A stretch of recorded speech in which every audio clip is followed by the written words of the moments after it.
থেকেই জনাব মোহাম্মদ মোশাররফ হোসেন মঞ্চ উপবিষ্ট আছেন, বিভিন্ন পর্যায়ের নেতৃবৃন্দ, আমার কলেজের সম্মানিত সহকর্মীবৃন্দ, আমার সামনে উপবিষ্ট আছেন আমার প্রিয় বিদায়ী শিক্ষার্থীবৃন্দ, সবাইকে আসসালামু আলাইকুম এবং আমার অন্তঃস্থল থেকে সবার জন্য শুভকামনা থাকলো।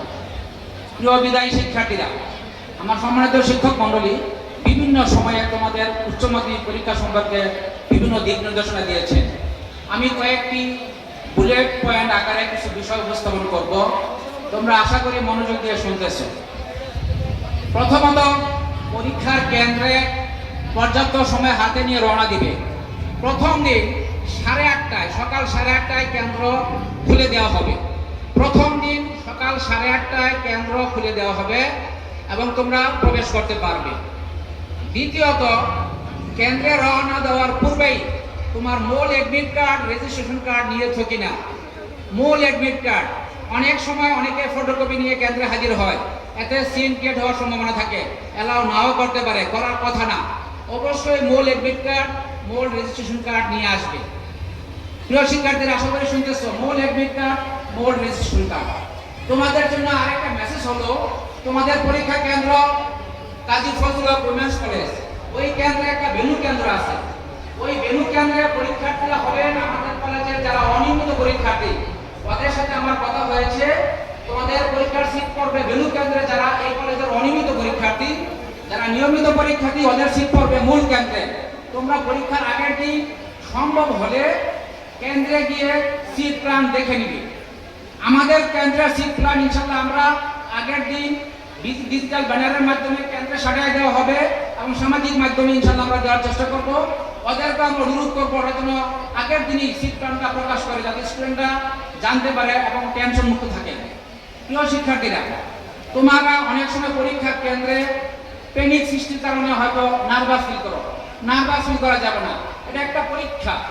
তোমরা কলেজে যে ধরনের পরীক্ষা দিচ্ছ সেমই একটা পরীক্ষা, এটাকে আলাদা দেখার কোনো সুযোগ নাই, দরকার নাই। এটা একটা পরীক্ষা এবং তোমরা অবশ্যই বিভিন্ন সময়ে আমার পূরণ করেছো পরীক্ষায়, ওইখানে ভুল হওয়ার কিছু নাই। আর ভুল হলেও হাতের কিছু হবে না, ভুল হলে সঠিক বৃত্তটা পূরণ করে দেবে, কোনো ক্রস চিহ্ন দেওয়ার প্রয়োজন নাই এবং সঠিক ডিজিটটা লেখা, সঠিক ডিজিটটা পূরণ করবে। একটা ঘরে 2টা ডিজিট হয়ে যেতে পারে, তাই কোনো আপত্তি নাই, কোনো সমস্যা নাই। তোমাদের জন্য আরেকটা মেসেজ হলো, আমাদের আমার ছিটতে হয় খাতা পরীক্ষার 3 ঘন্টা পরে। অনেক সময় টিচাররা আমার পরীক্ষা চলাকালীন ছিটতে চায়, এটা আমরা এবছর অ্যালাউ করবো না আমাদের কেন্দ্রে। তোমাদের জন্য ছিটতে না পারে আমি ওদেরকে নির্দেশনা করেছি যে না, আমরা পরীক্ষার পরে আপনাদের আমার ছিটবেন, ওদের জন্য কোনো সময় নষ্ট না হয়। ওরা ইনশাল্লাহ ফলো করবে, না করলে আমাদের জানাবো, আমরা ব্যবস্থা নিব। পরীক্ষার ওয়ামার ছিল হবে পরীক্ষা শেষ হওয়ার পর, তোমরা বসে থাকবা, পরীক্ষার হলে খাতা উত্তোলন করে কাউন্ট করা হবে, তোমরা বের হয়ে যাবো, ওয়ামার ছিল হবে। পরীক্ষা চলাকালীন ওয়ামার ছিল হবে না, এটাই নিয়ম, তোমরা এটা ফলো করো। আরেকটা বিষয় হলো, তোমরা সবাই অবশ্যই পরীক্ষার কেন্দ্রে ইউনিফর্ম পরে যাবে, পরীক্ষার কেন্দ্রে আইডি কার্ড পরে যাবে। এটা তোমাদের একটা পরীক্ষার পরিবেশ স্মার্টনেস বৃদ্ধি করবে। ব্যক্তিগত পোশাক পরে যাবে না, এটা নির্দেশনা আমাদের কলেজে আছে। তোমরা অবশ্যই ইউনিফর্ম পরে পরীক্ষা হলে যাবে। ইলেকট্রনিক্স ডিভাইস তোমরা জানো কি কি ব্যবহার করা যাবে, কি কি ব্যবহার করা যাবে না। অবশ্যই ক্যালকুলেটর ব্যবহারের ক্ষেত্রে নন প্রোগ্রামেবল কম্পিউটার তোমরা জানো, এটা নিয়ে যাবে। কোনো ইলেকট্রনিক ডিভাইস নেওয়া যাবে না। স্বচ্ছ ফাইলে তোমরা তোমাদের যে সহায়ক সামগ্রীগুলো নিবা, কলম, পেন্সিল, এডমিট কার্ড, স্বচ্ছ ফাইলে নিতে হবে। ফাইলে খাতা নিচে নেওয়ার জন্য কোনো বোর্ড এলাও না, আমরা এলাও করবো না, ওরাও হয়তো করবে না। সুতরাং তোমরা কোনো খাতা নিচে নেওয়ার লেখার জন্য কোনো বোর্ড নিয়ে যাবা না, আমরা আমাদের কেন্দ্রে এলাও করবো না। সুতরাং তোমাদের এলাও করবে না, হয়তো তোমরা নিবা না, কোনো দরকার নাই। তারপর নিয়মিত অনিয়মিত পরীক্ষার্থী 25 সালের প্রশ্ন এবং 26 সালের প্রশ্নের উপরে লেখা থাকবে। প্রশ্ন পেয়ে তোমরা দেখবা তুমি কোন প্রশ্ন পেয়েছো। আশা করি আমাদের স্যাররা এই ধরনের ভুল করবে না, ওই কেন্দ্র করবে না, আমরা সতর্ক আছি, ইনশাল্লাহ এই ধরনের ভুল হবে না। তারপর তোমরা সতর্ক থাকবা তোমাদের প্রশ্ন সঠিক প্রশ্ন এসেছে কিনা। নেক্সট কথা হলো, যত বিনয়ী তত বড়। আমি মনে করি যত বিনয়ী তত বড়। পরীক্ষার হলে ভদ্রতা, নম্রতা তোমার অনেক সমস্যার সমাধান করতে পারে। কোনো কারণে তোমার খাতা সিজ করলো পর্যবেক্ষক, তুমি যদি বিনয়ী আচরণ করো হয়তো 2-4-5 মিনিটের খাতাটা ফেরত পেয়ে যেতে পারো। আর যদি অহংকার করো, নেতৃত্ব দেখাতে চাও আমি ইমুক, তাহলে তোমার 1 ঘন্টা খাতা যেতে পারে, তোমাকে ওই দিনের জন্য বহিষ্কার করতে পারে। সুতরাং আমি বলবো তোমাদেরকে অবশ্যই পরীক্ষার হলে বিনয়ী ভদ্রতা প্রদর্শন করবা।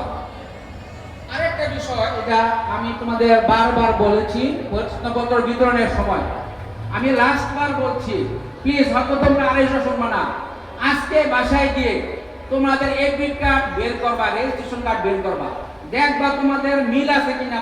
এই প্রশ্ন তুমি পরীক্ষা দিবা, যে বিষয় তুমি নিয়েছো এডমিটের রুলে সেই বিষয়গুলো আছে কিনা। সুতরাং সেই বিষয় কোড না থাকলে তুমি পরীক্ষা দিতে পারবা না, কোনোভাবেই সম্ভব না। এখনো সংশোধনের সুযোগ আছে, যদি তোমাদের প্রয়োজন হয় আমরা সংশোধন করে দিতে পারবো। তোমরা বাসায় গিয়ে চেক করবা তোমাদের এডমিট কার্ডের বিষয় কোডগুলো সঠিকভাবে আসছে কিনা। সবাই শুনতে পাচ্ছ? আরেকবার চেক করবা প্লিজ, আরেকবার চেক করবা। পরীক্ষার দিন যদি টের পাও যে আমি ভুল সাবজেক্টে পরীক্ষা দিতে আসি, তাহলে কিন্তু ফেল, নিশ্চিত ফেল। আচ্ছা, আরেকটা বিষয়, আমি ডিগ্রি পরীক্ষার সময় আমাদের কেন্দ্রে লক্ষ্য করেছি যে স্টুডেন্টরা দুর্যোগপূর্ণ আবহাওয়ায় একটা ছোট লাইট নিয়ে আসছিল। পরীক্ষা অন্ধকার হয়ে গেছে, আমাদের যে এসিডিসি লাইট ছিল পর্যাপ্ত ছিল না।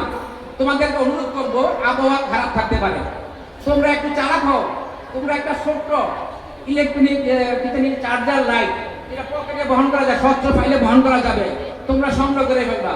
আবহাওয়া খারাপ থাকতে পারে, অন্ধকারে লিখতে পরীক্ষা খারাপ হইতে পারে। তোমরা যদি পারো একটা ছোট্ট চার্জার লাইট এরকম ছোট পাওয়া যায়, কোথাও না কোথাও পেয়ে যাবা, প্লিজ তোমরা সাথে রাখো, কারণ আবহাওয়া খারাপ হওয়ার সম্ভাবনা অনেক আছে। আমি আশা করি তোমরা বুঝতে পারছো। তোমাদের জন্য অনেক অনেক শুভকামনা থাকলো, দোয়া থাকলো। তোমরা অনেক বড় হও, আমাদেরকে ছাড়িয়ে যাও, এটা আমাদের প্রত্যাশা।